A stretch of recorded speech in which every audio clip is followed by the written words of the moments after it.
Growing up, no one warns you about the biggest pandemic that you will ever fall victim to: self-doubt. Because that silently kills way more dreams than failure ever could. And I'm not just talking about second guessing your outfits or your Instagram captions. This is so much bigger than that. It is hijacking your potential, keeping you from the life, the career, the relationships that you're more than capable of having, but won't let yourself claim. But that ends today. No more playing small, no more sleeping on yourself. You're about to learn how to rewire yourself for the confidence, for the self-worth, and how to truly step into her once and for all. Now, when you were born, a lot of things were decided for you. Your eye color, your star sign, even the environment that you would grow up in. But what is absolutely never decided on was confidence. Because it's not some magical personality trait that some people just lucked out on getting. No, confidence is a pattern. It is a habit that your brain learned to run over and over again, just like tying your shoelace, just like driving a car. The problem is most of us actually learned the opposite pattern. We learned to shrink ourselves, to make ourselves smaller so that we'd be liked. We learned to wait for permission before we made a move just in case we got it wrong. And we learned that being too loud or being too much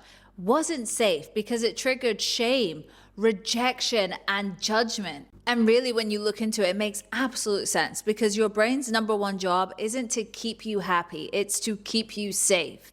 Safe from danger, safe from pain, safe from getting hurt again. The only problem with that is that your brain can't really tell the difference between a lion walking into your living room versus you being seen on social media. You know, if it's public speaking or posting that video or asking for what you want, you react in the same way. You know, your heart is beating, your stomach is tight, your amygdala is screaming, I'm not safe, this is not safe. But the lions we face today, they're not predators. Their visibility, their judgment, their rejection, their failure, sometimes they're even success. And the bottom line truth is, we will never be able to change our lives, truly change our lives, if we keep hiding from these lines that aren't even real. Now, by the time you're 7 years old, your brain has already written the blueprint for how lovable, how capable, how worthy you would go on to believe yourself to be in this world. And you're still carrying that blueprint around, the one that you did not choose for yourself. No, it was downloaded by your environment, by the people who surrounded you the most. So if you grew up where love was consistent and safe, if you were seen, if you were supported, if you were celebrated, then your brain learned a really powerful thing. The world is safe. So your prefrontal cortex learned to regulate your amygdala, which meant that you got to spend this life taking risks. You bounced back, you trusted yourself. But if love was inconsistent, if you were dismissed, if you were shamed, if you were judged, then your brain learned a very different rule. Scan for danger, not for opportunities. It probably left you being hyper aware of people's moods, or even outsourcing your self-worth for external approval a lot of the times. Basically, every single interaction you've ever had was wiring your brain, building the neural pathways, building those physical connections that tell you, okay, this is how the world is. This is who I am in this world. And let me make this very clear. This conditioning is not just about how you were treated growing up. It's also very much about what you went on to witness. So how the people closest to you would treat themselves. How would they talk about their worth? How would they go on to handle opportunities? Have you ever noticed that the moment things go quiet is normally when your brain starts talking? You know, you're folding laundry, or you're driving home, or you're scrolling before bed, and there it is, that tiny niggly voice just whispering in the background, hey, you're behind. Hey, I don't think you're good enough. Hey, you're gonna mess this up. It's annoying. We all have it. It's your brain's default mode network. It's basically your brain's narrator that chimes in when you're not super focused on a task. But here's the thing, it's not pulling these thoughts out of thin air. It's pulling it from the most well-worn paths in your brain. And I know that sounds really silly. Let me explain. Think of your brain as a field of tall grass. Now, when you have the thought for the first time of, I'm not good enough, you have to push through that grass. But it barely leaves a mark, let alone a pathway. But if you keep thinking that thought and you keep walking that route, eventually it's gonna make it the most well-worn path within your brain that your brain automatically goes to take. So now without trying, that path is so well worn that your brain just takes it on autopilot. Not because these thoughts are true, but because they're so familiar and you've ran that thought over and over and over again. And if that wasn't enough, add on top of that negativity bias. Because one harsh comment, that will stay with you for a decade. But 10 compliments, that barely last 10 minutes. That's your survival wiring just doing its job in the brain. It is trying to remember what hurt you, what caused you pain, so it can keep you away from danger. But again, like I said, in today's world, these dangers are not lions and they're not cliffs. They're looks, they're words, they're opinions. And if you never retrain your own narrator in your own brain, then it's just gonna keep serving up the same old outdated script. And I know I don't know you, but I can absolutely tell for certain you do not want to keep repeating the same "I'm not good enough" script for the rest of your life. So now we know why your brain defaults into self-doubt, but here's the good news. Confident isn't a personality trait. It is a state that your brain enters when it predicts reward and safety. So you can absolutely train it to become that. And I want to give you 5 steps that you can start today just to do so. Next time you walk into a room, instead of shrinking yourself or scanning the room for judgment, I want you to clock all 4 corners in that room. Look at all 4 corners of that space, and I want you to pull the energy from each corner into yourself. I know this sounds really silly, but I promise try it once because you will notice the shift in your body.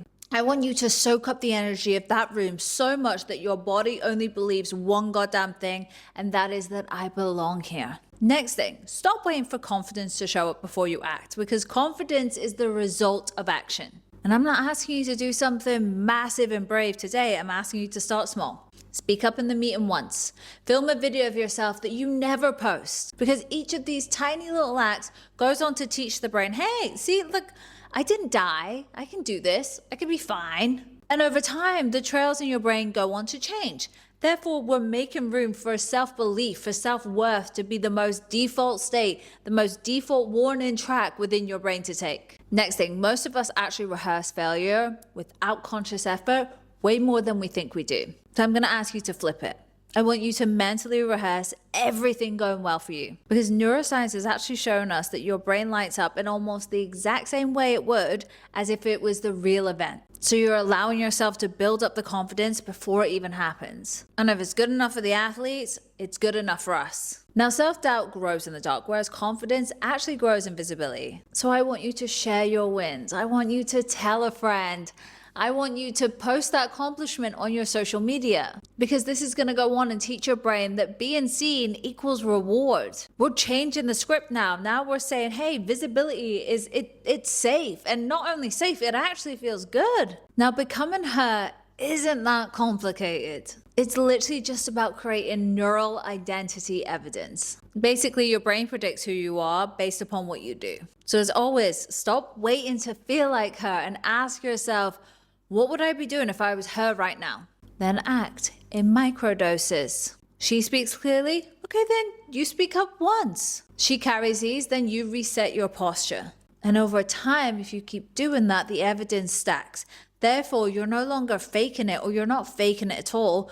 You're becoming it. Okay, as good as those 5 steps are for confidence, I actually want to give you a true step-by-step plan so that you can rewire yourself for self-love, for worth, and for confidence once and for all. So whether this is something that you have just been coming up against in more recent times, or if this is something you've genuinely struggled with for most of your life, like I know I have for a great chunk of it, then this is for you. Number 1 would be regulate first, rewire later. Always calm your nervous system before you go on to challenge negative thoughts, because your body is either primed to receive or it's primed to reject. We want it to be open to receiving, of course we do.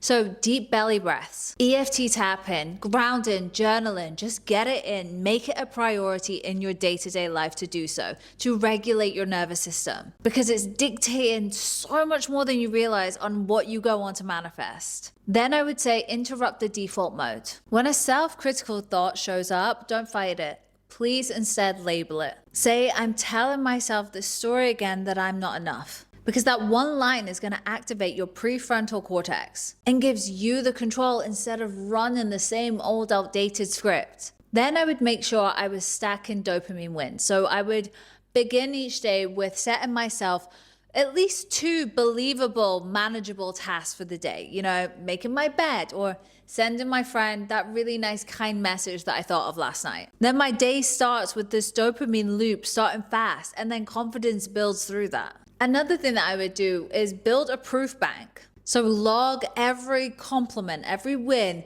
every brave moment that you have onto this list. And it's basically your I can list. And I want you to review it weekly, because every revisit strengthens your brain's self-worth circuitry. You know, you are logging the evidence of, hey, I'm worthy. Hey, this stuff does happen to me. And hey, I can bloody well do it. And a lot of people struggle starting this, but I promise you, it goes from the smallest things to the biggest thing. Add everything on there. Because as I said, you always remember the bad things so much more effortlessly. Whereas when you sit back and reflect on all the incredible things that you've achieved, all the brave moments that you have had, all those wins, all those compliments from other people, you're really going to be surprised at how much you forgot about or you let slip. But while you're at it, talking about compliments, next step would be curate your environment, because those mirror neurons in your brain absorb everything you surround yourself with. So for the love of God, surround yourself with confident, supportive people, content, and conversations, because this is what's going to go on to shift your neural baseline. Then lastly, I want you to create new identity evidence, but I want you to do it through the ladder method. Now, I'm going to be honest, you can't leap from I hate myself to I am the most confident person in the room overnight, because I'm telling you, your brain's not going to buy it because you have collected zero evidence of this yet. Instead, I'm going to ask you to climb one believable step at a time, starting with where you are. I am open to becoming more confident. That's a good place to start. It's neutral and it's believable. Then when that feels real, I want you to move on to I'm learning to trust myself more. And then when that feels real, I do it even when I'm scared. And eventually you'll get to the point where you're saying to yourself and you're believing about yourself, I'm confident. And to some people, this might seem like such a slower route to get there, but it actually gets you there so much more faster most of the time. Here's the science-backed truth. When you change the way you fire your neurons, you change the way you live your life. And that's biology. But let me leave you with this. Transformation does not happen in the future. It happens the moment you decide to see yourself differently. We're taught to think that confidence takes years or self-worth is something that you gain over time. But your brain doesn't work in calendars. It works in moments of awareness. Every time you choose to see yourself as capable or worthy or as her, you're literally rewiring your brain in real time. And that version of you that you can see in your head, or that version of you that you've been chasing for so long, that version already exists in awareness, in consciousness. And the only thing that's really keeping the distance between you and that version is this belief that you need more time, or this belief that you need more proof. And that is just an illusion that has been fed to you for so long. But it's not true. Now, as always, if this video resonated, if you like this kind of content, then let's become friends. Like, subscribe, leave a comment, do as you will. And as always, I will see you soon.